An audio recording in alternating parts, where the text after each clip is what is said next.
Joining us now, MS Now senior national security reporter David Rohde and host of the Independent Americans podcast and CEO of the Independent Veterans of America, Paul Rieckhoff. All right. We started with that sound specifically, David, because it felt to us today that, you know, a moment ago, all of the nuclear capability was obliterated, and now they're a week away from making a bomb. It felt a lot like the run-up to Iraq, when the terms about what Iraq was doing and the threat it posed to us just kept escalating and escalating and escalating.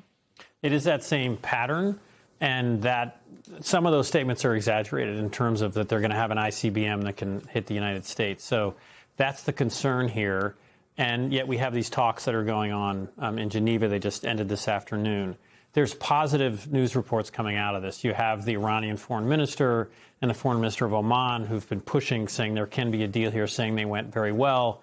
And one U.S. official, at least, told Axios that the talks were positive. And there's talks about maybe a meeting next week to continue this.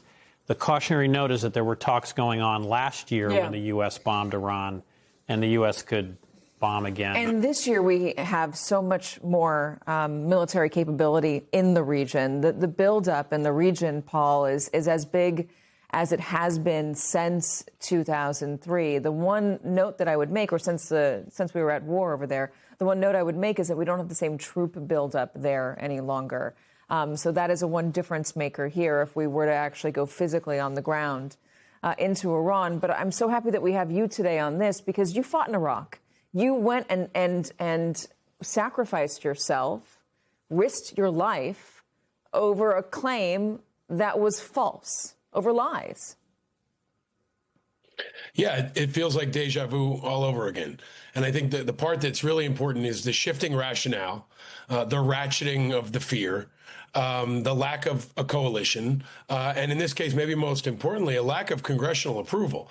I mean, I think Trump really doesn't care about Congress. He's all gas and no brakes. And I've said to you many times, I think the most important story in the world is that he can do whatever he wants with the most powerful military the world has ever seen. And that includes striking 8 countries already this year. He's already struck Iran without congressional approval, without the support of the American public. So it seems very clear that he wants to hit Iran, and he's trying to build a rationale behind it. We hear, you know, Iran's full of bad guys, Iran killed protesters, Iran potentially has nukes. It's all building a case in support of war. And I think it's important to underscore, he has forever war going on right now. I mean, he's almost entirely unchecked when it comes to using our military, whether it's in Iran, striking another boat off the coast of Venezuela, or continuing to deploy troops domestically. This is a really, really important point for Congress to show if they're even paying attention and if they have any kind of spine whatsoever. Because I think the State of the Union was like a checkbox. Like, you know, he maybe said, okay, I just want to make my case here. And he thinks that's going to give him a blank check because the table is set. And I think he's going to hit Iran sometime soon.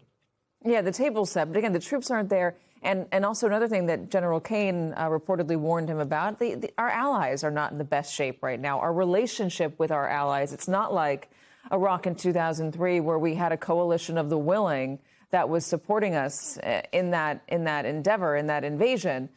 So let's talk about hopefully the good side of this, the holding out for no strikes and having a diplomatic solution. I wonder, and we were just talking about this with Mayor Mamdani, understanding Donald Trump and understanding how to, manipulate is a strong word, but sure, manipulate.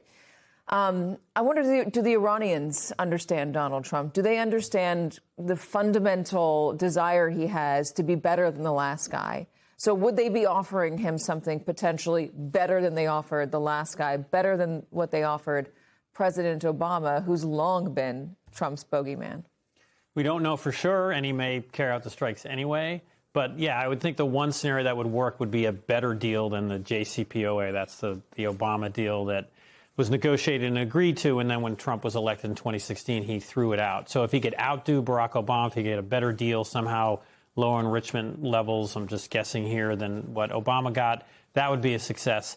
And then there has been talks about opening up Iran's oil and gas business, and maybe there's some rare earth minerals there also. And that sort of business deal really attracts Trump and Steve Witkoff as well. So that's a best-case scenario, that this is all pressure. The best-case scenario is his ego will be stroked and his family will make money. Well, That's might be better than yeah. war, and then most importantly, what's best for the Iranian people, thousands of whom were killed in recent protests. There is a view that, it would help the regime to cut some kind of deal and survive, but there's so many problems. The economy is so weak that eventually the Iranian regime will collapse. Yeah, the people are really unhappy, and rightly so. David Rohde, really good to have you, always. Paul Rakoff, always good to have you, especially today.